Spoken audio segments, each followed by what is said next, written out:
Oh man, DirtX podcast is proudly presented by DirtDiecastDeals.com. Use code DirtX at checkout for 5% off and please stay green. Welcome back, everyone, to the DirtX podcast presented by Dirt Diecast Deals, episode 6. I'm Jacob Dove of Phenom Motorsports, along with Jacob Perry of CushnBangn.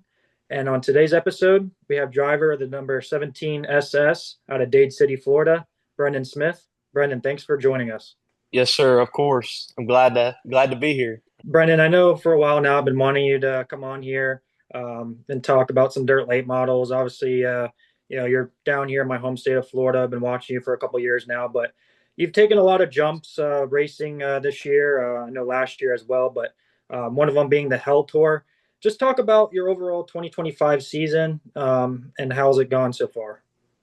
Man, it's been like a roller coaster, you know. It's lots of ups and downs. We started off the year during speed weeks and kind of had a rough like initial start to the year. We broke a lot of parts, broke some motors, just had some dumb stuff happen. Gotten some wrecks that tore a lot of shit up that we, you know, spent a lot of time getting all of our gear ready to start the season off with, and then blew through it through speed weeks. So that kind of put us down right off the start. And we really had intentions of running the Summer Nationals kind of going into 2025, unless we came out of Lucas points being like, top 10 or top 5 or something crazy.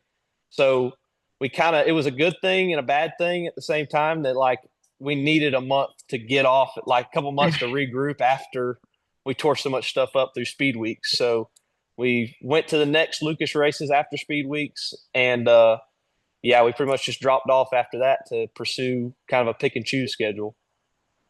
So with you following like Hell Tour and stuff, I know you're like way out of the way. So Hell Tour is local to me. Yeah. I'm an Illinois side Midwest kid. So is it easier for you to be centralized location like that with less traveling between tracks? Is that kind of why guys like you choose it? Yes, absolutely. Like I rented a shop. We rented a shop last year in Benton, Illinois. So we could be more centrally located, because coming back to Florida is like not even an option running on a national tour. Like Right. there's no real time. You have a couple stints where you have 2 weeks off or a week and a half off, where like you could go home, but it's like, it's so far out of the way. It's an extra $2,000 in diesel fuel, and it's just not worth it. It's easier just to find somewhere you can park all of your stuff. Or we're actually looking right now at buying a shop somewhere more centrally located, where we don't have to have any of our racing equipment housed out of Florida. So it's got to be kind of tough with all the equipment. I mean, nothing's in Florida for you guys, right? Cars, motors, Yeah. nothing like that is down there. Well, we have everything in Florida. That's the problem. We're trying to move all of our stuff out of here to where we're not so far down. Like we have motors and stuff at our engine builder, like sitting there in North Carolina at Andy Durham. That's So more so what I meant is like when you're buying shit, it's going to be yes. more Oh up this yeah, for way. sure. For sure. Like Rocket's in West Virginia, so that's like a Mhm. full day drive up there if you want to go to Yeah. Rocket. It's tough racing out of down here. We kind of like this year planned these stints where we were like, we're going to be gone for like 3 months at a time, and we're not coming back, and then we'll come back and regroup for a month, and then we'll go back out again for another 2 months. Like they canceled the race at Beckley that was supposed to be next week. We were going to go to Beckley for 2 nights next week, and then go to West Virginia Motor Speedways running, like, I don't know if it's their opening race, but they're having like a 5,000 to win super race on Sunday. And then the Dirt Track World Championship the week after, or week and a half later, we are just going to stay at Rocket and try and regroup some of our stuff. We need parts and stuff that it's easier just to go there and get it if you're already up there than have it shipped to us. So then Yeah, we were going to absolutely. go to Dirt Track World Championship, and then go to like either Why Not for the classic, and then or maybe go to Atomic in Brownstown. They're running like an Ironman series race there. So we were going to be gone for like a month after next week, pretty much. As far as next year, is that still kind of your same plan, or what's the goal? No, I'm going back Lucas racing next year. That is like my plan, because honestly, like, this is going to sound stupid, but like running that Hell Tour deal is so much harder than running the whole Lucas Oil schedule. Like that was the toughest thing I mean, I ran Lucas last year it was just me and one other guy for a lot of it on the road. Like he did tires and drove the rig. Sometimes I drove the rig the other half of the time and worked on the car. And like whenever he drove the rig, I slept or he slept. And whenever I drove the rig, he slept. So we would get there and one of us would unload everything. But like that Summer Nationals deal, you have to be on point every night. You have to unload out of the box at these places you've never seen before and just be good right off the bat. If you're not going to run good at those places. So I want to kind of freeze there for a minute. I know Jacob's just begging to talk, but I'm sorry. So everybody says that, right? The Hell Tour, that's the reason they call it that. But Yeah, I think it's not exaggerated enough. So me I growing up agree. around it's second nature to me, right? I Yeah. know 7 days a week I could hop in my car and I'm within 2 hours from home, right? So I don't Yes. appreciate it probably as being as hard as much as you guys do. I think Bronson came and ran it one year. So I mean, Yeah. there's always like what's the kid out of Georgia that ran it 2 years ago? It's gonna bug the hell out of me. We'll talk about it later. But Oh, um Peyton Freeman, probably. Is that who you're yes, talking? Yeah, Peyton yes. Freeman. Yeah, so he came up and ran the full meal deal, I think, and Yeah. and pretty much all of them. So and the hardest part is like you got local guys here that do well, your Fagers and everybody else, Yeah. but they know these tracks. So for Yep. you coming, let's face it, buck ass naked up here to these tracks just to throw it on and guess a gear and guess a shock package and guess a setup that far away from home, and then you're stuck up here for a month and a half at minimum, Yeah, if at not minimum. longer. We were up It's there for insane. almost just over 2 months. We Yeah, raced but 2 weeks before that and 2 weeks after that.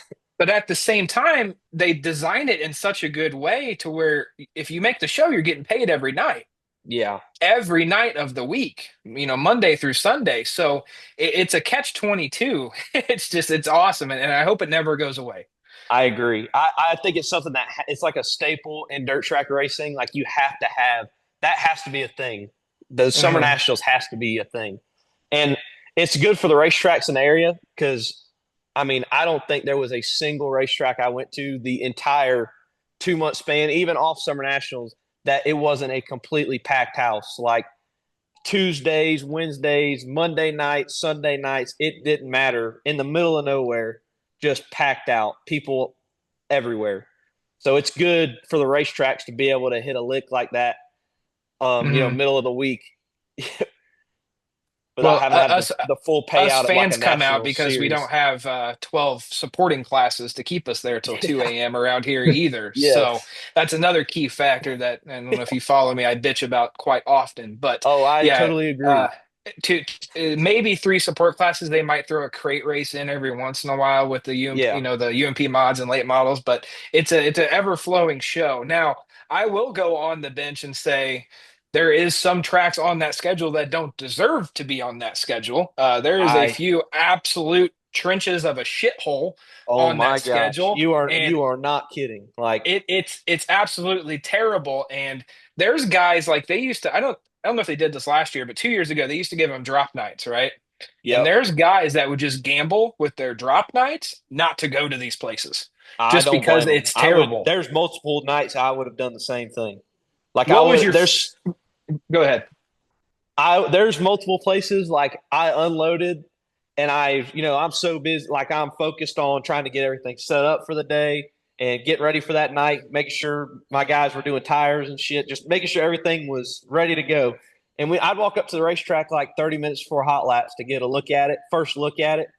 And I'd be like, what in the world are we doing here? Like, there is no way that this is what, and it'd be packed out too. There'd be people everywhere at that place, like these places, but it was just like, what are we doing here? There's so many other racetracks in this area that we could go to within like 2 hours of here that Mhm. would put on so much better racing than what we're fixing to put on at this joint. Yeah, I think that's kind of what I said too. I think there's some tracks that need three nights before another track gets one. But on that Yes. same token, what was your favorite track on that tour?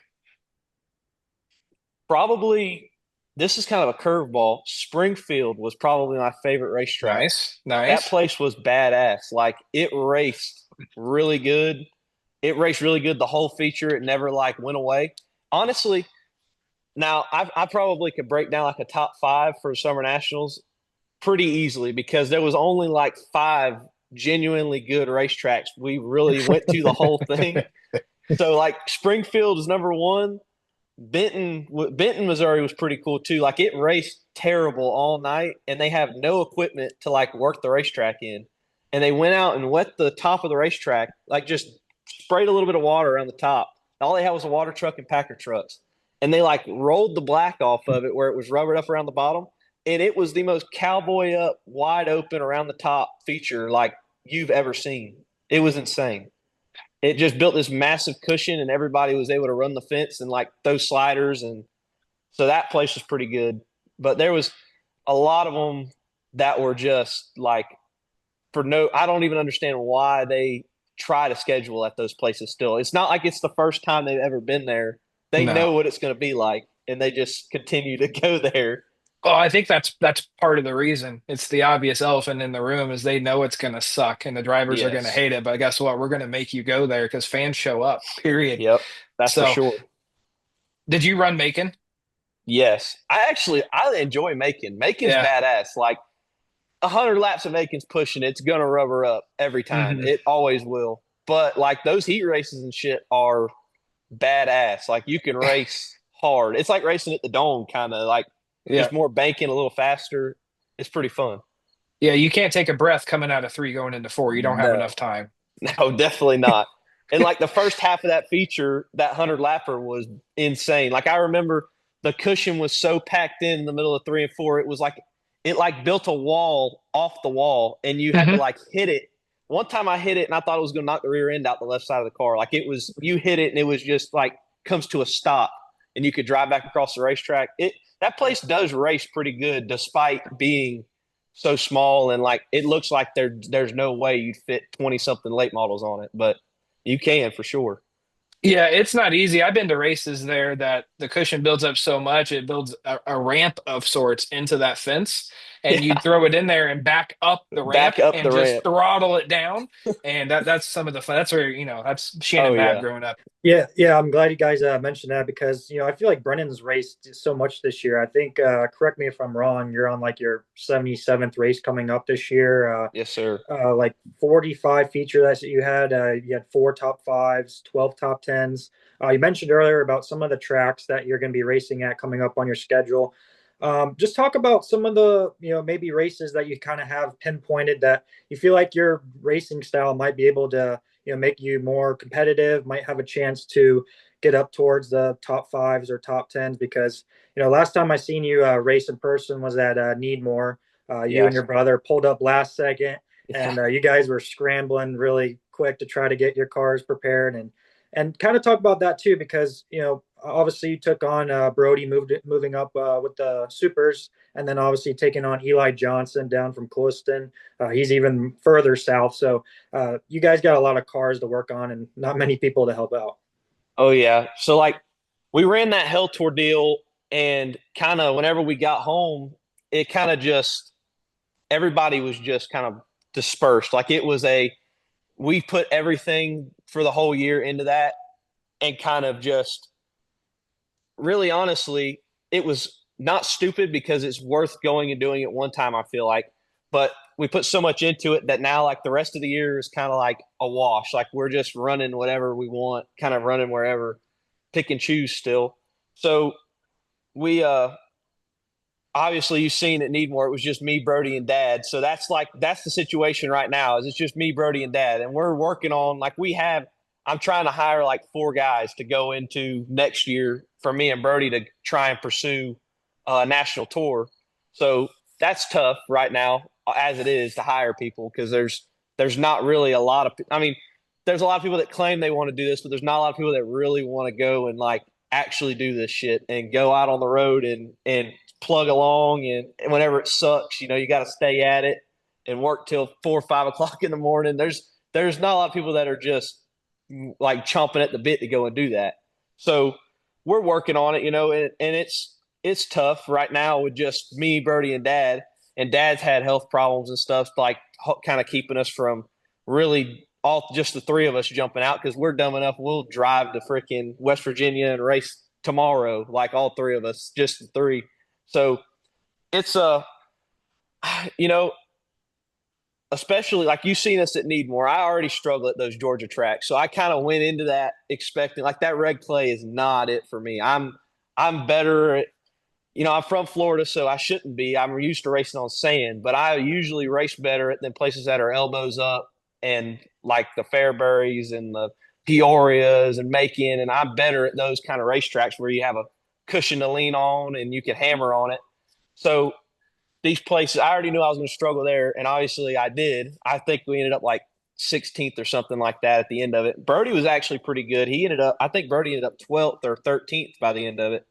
But going like Sonoya, it's kind of an oddball from the Georgia tracks. So like it's a slicker, more polished off, and I'm usually decent in that too. So I was pretty good Like I qualified top three. I think I was third or fourth, something like that. And I started a transfer spot in the heat race and got tangled up. And that once you have one bad thing, it ruins your whole night. That's it. So it's we're really honestly trying to.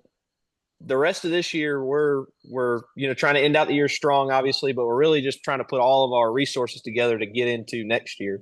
Going back a little bit, I was fortunate to kind of watch you come up through the crates and move up into the supers. But for our viewers that are watching that might not know your story of how you got into racing, kind of tell them, how you got into it. Now you got your brother involved, and obviously, a lot of Florida drivers ran the Hell Tour. I was really excited to see the state, represented. You, Mark Whitener, Kyle Brunson, Trey Mills is doing really good too. Just kind of talk about some of your influence as well that you kind of looked up to moving through the grassroots ranks. Yeah, so it's kind of cool. Like, I started racing whenever I was 4, right? Like whenever I actually practiced in a go-kart right before I turned 4 years old at East Bay in the infield. Me and my dad went over there on a Sunday afternoon after the races and practiced on the little go-kart track. And I immediately, that was like, that's all I want to do. Like my dad and my mom had me whenever, my dad was racing still. He was racing full time. He was driving for the guys, the Outlaw Race Parts guys up in Tennessee. Randy Weaver and him were teammates. So like he was pretty heavy racing super late models.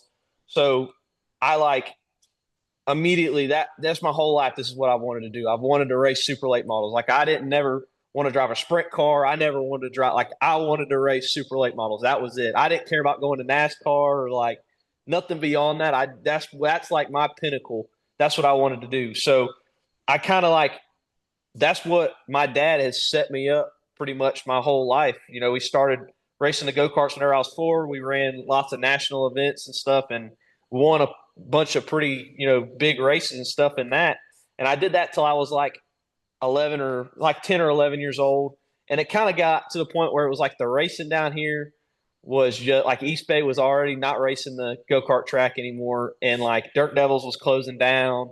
Like the go-kart racing down here just pretty much was dead. So we kind of and we pretty much had to drive to like South Carolina or something if we wanted to race every weekend. And my dad was racing too.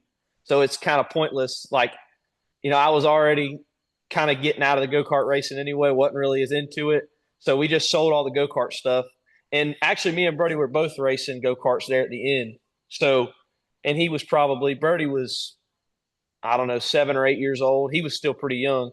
And we just sold all the go-kart stuff.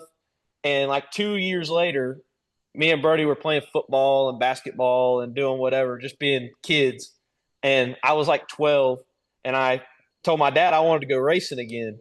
And he's like, well, we're not buying all that shit back to go-kart racing again. Like, we're not doing that. Because my dad was already like on the verge of going to jail every weekend, getting in fights with people and stuff at the racetrack. He's hot-headed and he'll get wound up whenever stuff goes down. So it already wasn't like a good thing to try and keep doing that. So he's like, well, we're going to build a street stock or a thunder stock, like whatever they call them down here, thunder stocks. But the rules were so bad. Like we actually had a Monte Carlo that we stripped down to just a bare frame to have all the roll cage and stuff welded in it. And me and my dad worked on it every afternoon after school. After I get out of school, we'd work on it and we got it all stripped down. And he started looking at the rules. Rules were terrible down here back then, however long ago, almost 10 years ago now. They were terrible. every track was something different. You had to have this, you had to weigh this much to race at East Bay. You had to be, run this to run at Alltech or run it at Volusia. So he's like, well, we have all these late models sitting around here. We'll trade one. You can race a modified. Like, okay. So I start looking, and I'm a little kid. So I'm looking on Facebook Marketplace trying to find a modified. And I'm texting these people, messaging people, trying to trade. Nobody believes me. They're all like, you're just some, they look at my profile. It's some little kid. Like, nobody believes me, Dad. I don't know how I'm going to do that. He's like, well, we got these late models sitting around here. We'll just put you in one of them. Like, okay, heck yeah. So we had a 2013 or a 14 CVR that my dad had got brand new, and he hated it. And he actually parked it as a bare frame out underneath the oak tree out behind our buddy's shop that we were keeping everything at. And it went through like some hurricanes and everything. It's out there for a couple of years, like 2-3 years. We drug it back out, started putting it together. He cut some bars and stuff out of it, did whatever, he wanted to do to it. And he actually started racing it. And the very first night we went to Alltech, and he won a Florida late model race with it. And so I was like, hell, I got a badass car now. Like, it runs. I can see it. So I started testing. I practiced one time at Bubba's, and like 2 months later, I ran my first race at Needmore, and I think I finished like 6 out of 6 cars. Like, there was only like 6 cars there running that class. And we that was pretty much it from there. Like, I was hooked. Once I did it one time, that was it. Like, so I started off in a 604, and that kind of was – there wasn't really a 602 class down here or any 602 class at that point. And whenever that started coming around, we got a new 602 motor and put in that car, and I started winning some races at Volusia and Alltech and at Hendry County and stuff. And that kind of just jump-started it from there. That was, I was able to get – I was still so young that it was not so hard to get sponsors or anything. Everybody wants to help out like a little 12-year-old kid or whatever that's trying to race. So it was kind of – we worked our way through that the whole time. Actually, whenever I started racing, this shop and everything, we didn't have none of this. We worked on our race cars. I wish I could show you, but it's dark, on the front pad out in front of our house. Like, there was no cover over nothing. We just have a little, probably a 15 by 15 concrete pad that our trucks sit on now. That was our race shop. We worked off of that. So like the first 2-3 years I raced, we didn't have a shop or nothing. We just worked on them outside all the time, getting ate up by mosquitoes at night. And finally we built this shop, and I really just got it finished in the last, right at the beginning of the year. We painted all the walls and put all the new lights and stuff up, because my dad, as soon as it had like a roof over it, our race cars were in it. It didn't have concrete floors yet. It had dirt floors still. Race cars were in the shop already, because we just had, like, we were so excited to have like just some cover. If it was raining, we could work on them still.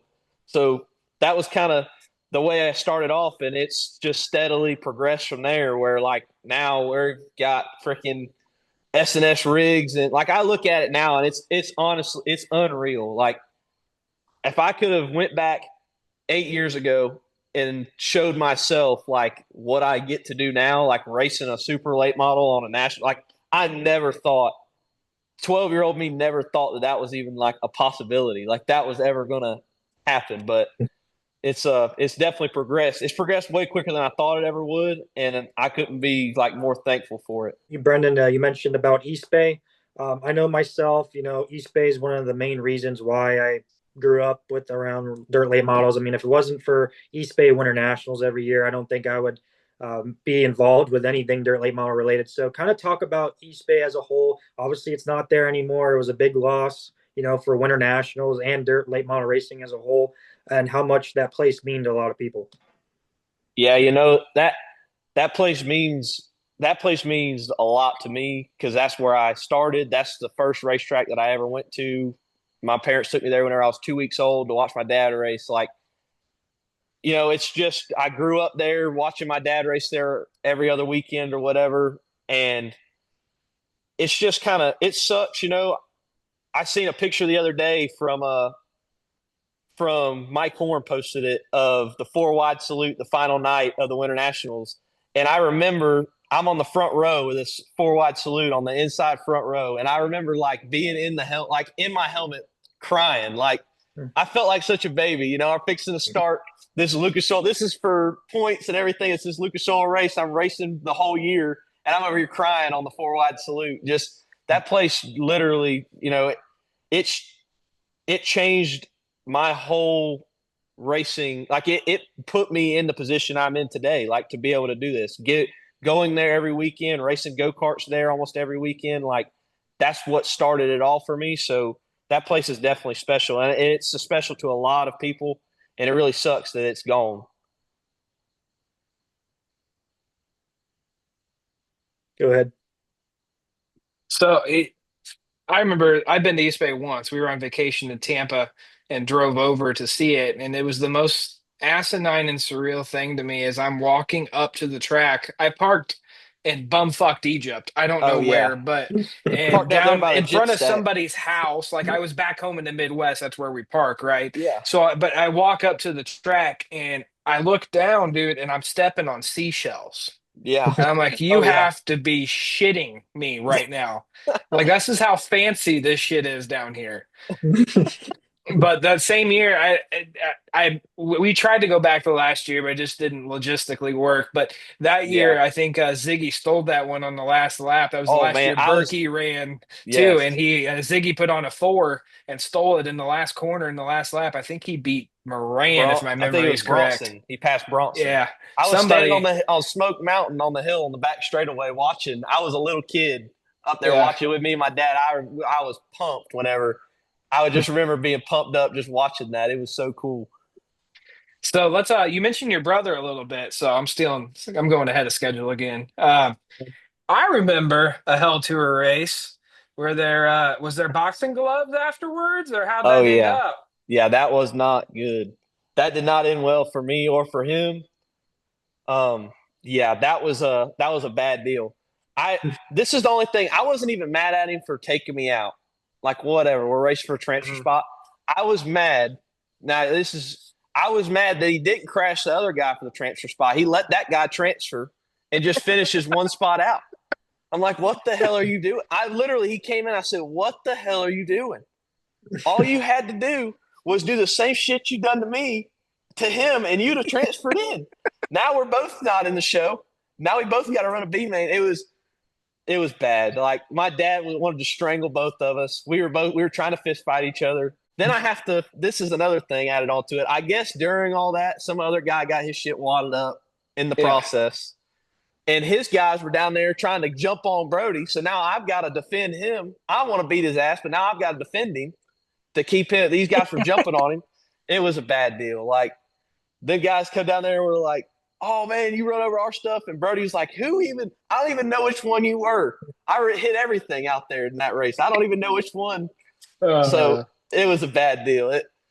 It's one of the things that like we can look back on and laugh now, but in the moment it was bad. It was funny that you guys were beating up on each other so much that at one point I was watching on Dirt Vision, and you guys had some of your panels. Like I remember seeing Brody, and he had one of your blue panels on his quarter panel. Like you guys are sharing your own equipment just to get through these races. I mean, Oh yeah. absolutely brutal. But yeah, it was definitely fun from a fan standpoint, but definitely not from a driver, I probably imagine.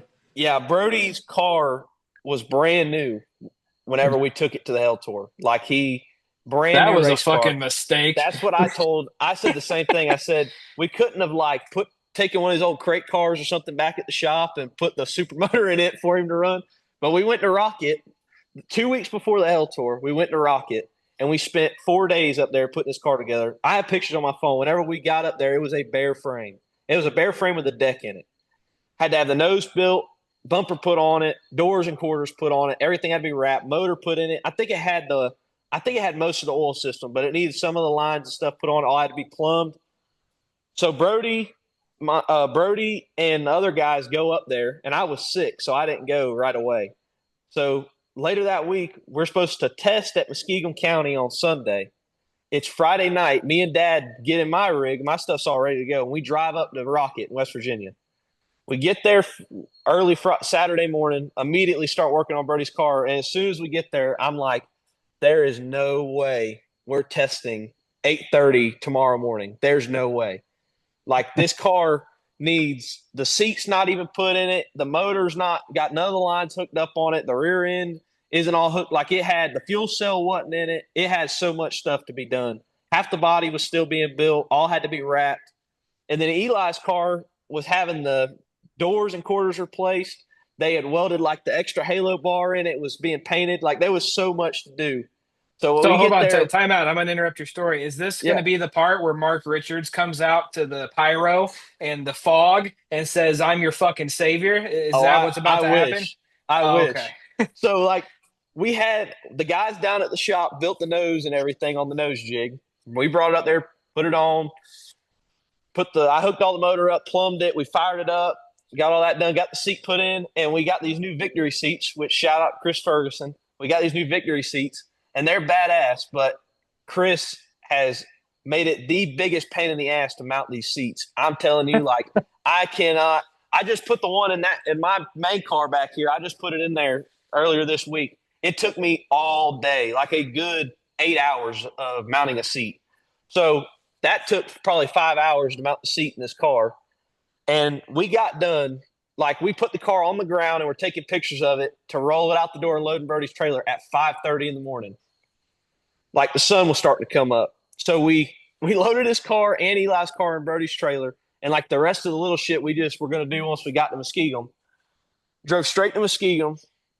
And we got there at 8 o'clock in the morning, unloaded. None of us went to sleep or nothing. We worked on this car all night, loaded up, drove to Muskegum.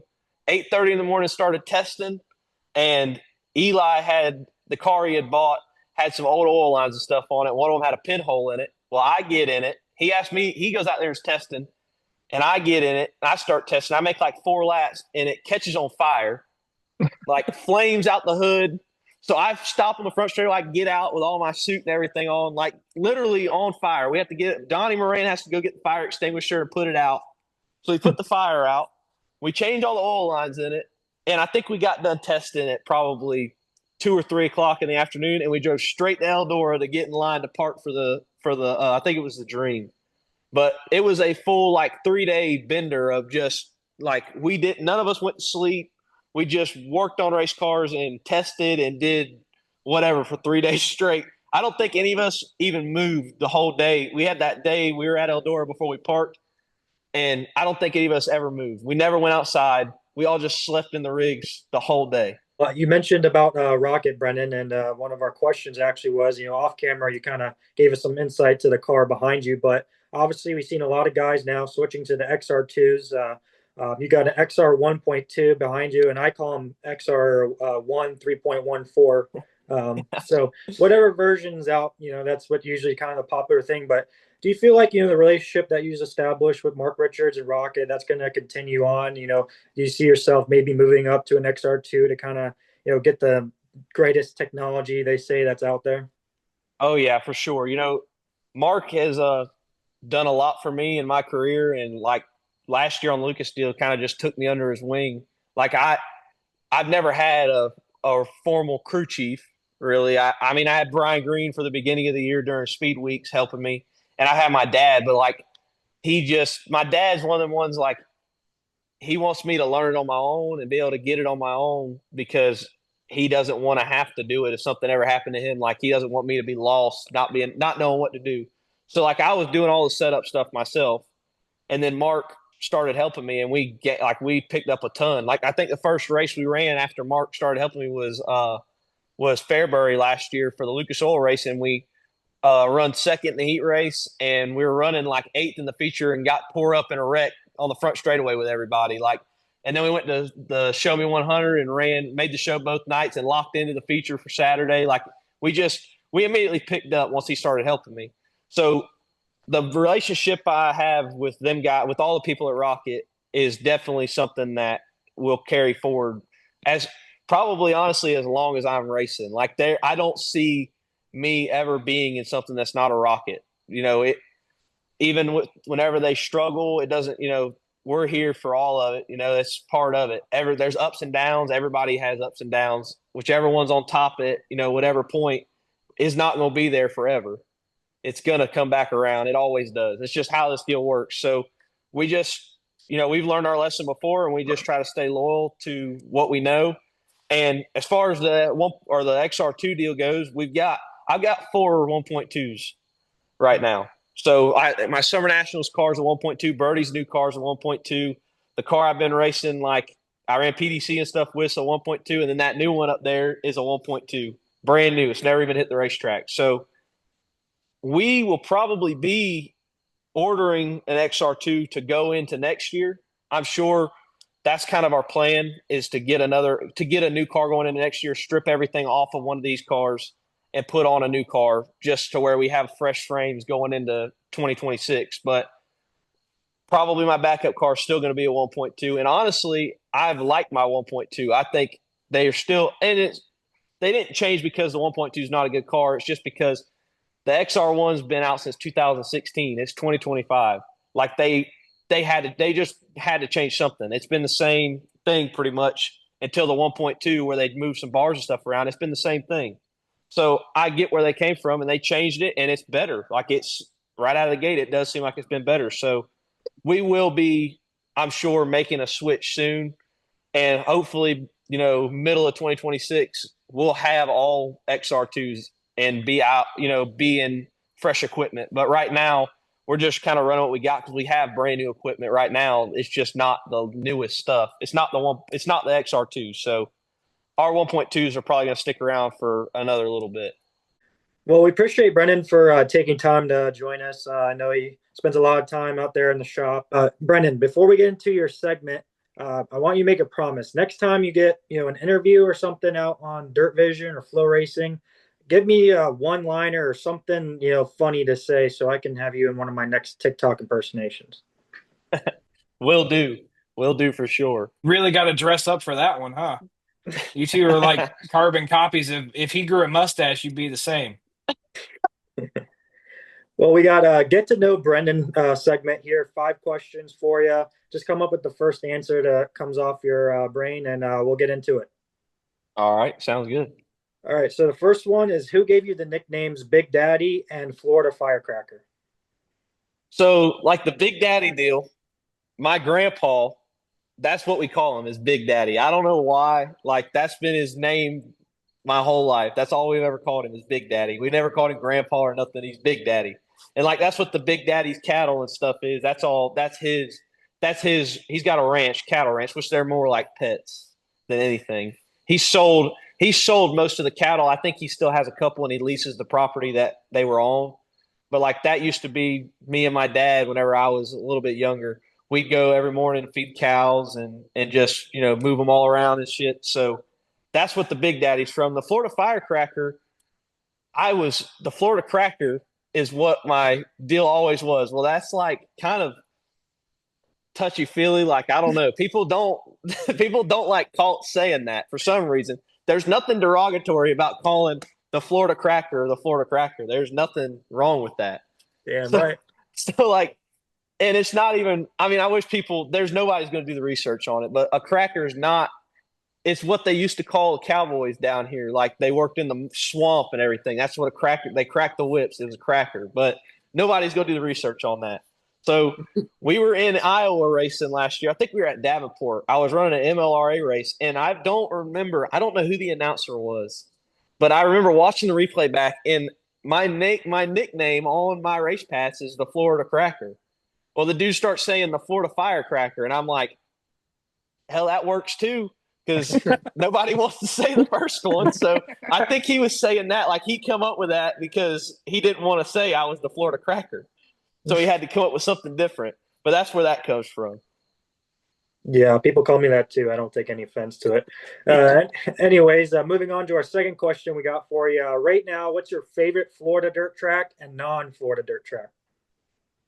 Favorite Florida dirt track is probably, I don't know, probably Alltech, because it usually races the best, but I like racing in Hendry County, which is probably which I just like racing there. I've won, a decent amount of races there. My dad's won 100 features there. Like, it's just kind of fits. It's not really, the dirt's not like up north, but it's the elbows up driving style and stuff that I am usually better in. You got to be bent and like be able to rip around. Like you got to be able to slow down around the bottom or rip around the top. So probably either Alltech or Hendry County, I'd say probably my favorite here. Now, outside of Florida, my favorite racetrack and like facility wise, the concession stand food, like the racing has I got know to where be this is Fairbury. going. It's got to There be it is. Fairbury. There's no comparison. Like the PDC is the most badass dirt. Like I mean, the Gateway Dirt Nationals is probably the most badass. Like it's the biggest stage and everything, but the PDC is right there with that. Like it is just so like that deal's so cool. Common topic for Florida folks. So, have you ever ate gator nuggets? And if so, how do you like them prepared? Oh yeah, I like Gator Nuggets are great. They got to be like a little, I don't know, they got to be like a little extra crispy because they're kind of just tougher than like chicken.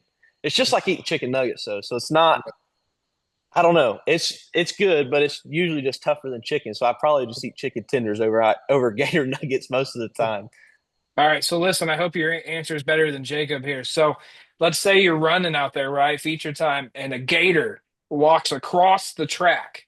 Are you hopping out to wrestle that thing to get the race Oh going? yeah, Okay. I've got pictures from whenever I was little. Like we went to Gatorland one time, and I was one of them ones that raised my hand whenever they call like for somebody to come down there. And I was like a little 5-year-old kid. I was on top of this alligator, like holding its mouth. I mean, it was all taped shut and everything, but I thought I was the coolest dude in the world that day. I'm over here wrestling this big alligator. So that's a little bit more confidence than he had. He said, well, depending on how big it is. We got And I No, was like, so this, he's going to go out and measure this gator first to make sure yeah. he can handle it. Now this is like, I mean, you're not supposed to, but everybody down here has done it a time or two at least on accident. Fishing, caught an alligator, and I have had to like get the hook out of its mouth and stuff. So I have had to handle an alligator, nothing like 6 foot, but like 3-4 foot. I have had to deal with before. Speaking of wrestling, our next question it has to do with that. So, who would win in a wrestling match between you and your brother? Oh, me for sure.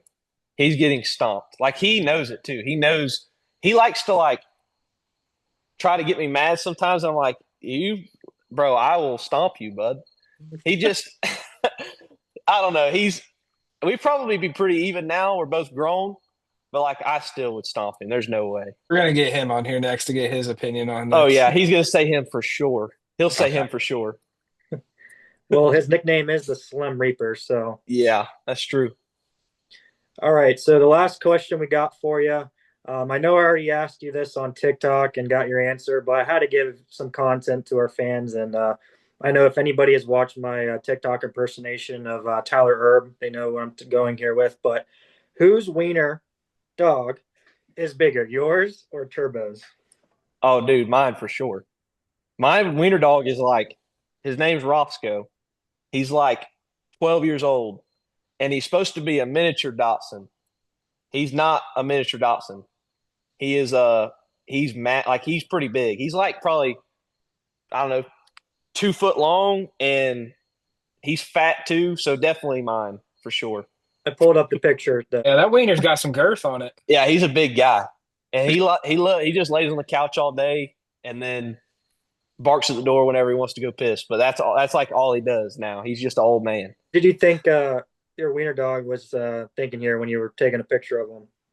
Probably wait. I think I have some Taco Bell, so he's probably waiting on me to drop it so he could get something to eat. More than likely, he's always just right underneath my feet, waiting on me to drop something so he can eat it. All right, Well, hold on though. Before we go further, I'm reeling. That is possibly the two greatest family tie nicknames in history: the Florida Cracker and the Slim Reaper. I don't know if that could be topped. Hey, now I'll let Birdie's go come on here a bit one day, I'm sure. So, but you got to ask him. It was between the Slim Reaper or the Flying Toothpick. That was his two nickname choices. And I've changed my mind. The everybody Flying leaned Toothpick towards is much Slim better. Reaper. Yeah, that's what I said. I said that's great. He is literally built like a toothpick. He's 6 foot. I mean, I'm 6 foot. I'm almost 6'1". He's 6'3" and weighs 140 pounds. Like he's a stick straight up. Dude could have maxed out on merch. with a flying toothpick nickname. That would pay That's what all the I said. bills. I said that's perfect. I said you still might have to have like some you could still do flying toothpick merch. You can have two. You can have two nicknames. You just have to do. I like it. I think that's a good idea. I think I deserve a cut of this now. But anyway, moving forward. Definitely have to get Brody on sometime. He's gotta do something pretty cool out there, and we'll talk about it. But Brenden, we really appreciate your time again. I know it's been long overdue, but best of luck going the rest of the race season. I know we'll be watching wherever you're racing at, and hopefully being up there for top tens, top fives. Try to stay away from your brother. For sure. I appreciate y'all having me on. Man, his brother's over here catching strays for no reason. No reason. No, he deserves every bit buckshot. He deserves every bit of it too. No, man, you're a lot of fun. This is the first time that we've talked. You're a lot of fun. I like your energy. You're entertaining to watch no matter which outcome comes. So I recognize you from the Hell Tour. I don't know if I would any other way, but you were entertaining, and we always love seeing the new faces come, even in person and on a flow or whatever the hell it's on, Dirt Vision. Hell, I don't know. Yeah. But you got a fun personality, man, and I'm sure I'll come by and say hi. I think we're going to a couple races you're going to, so I'll pop in and say what's up. For sure, man. Been good talking to y'all.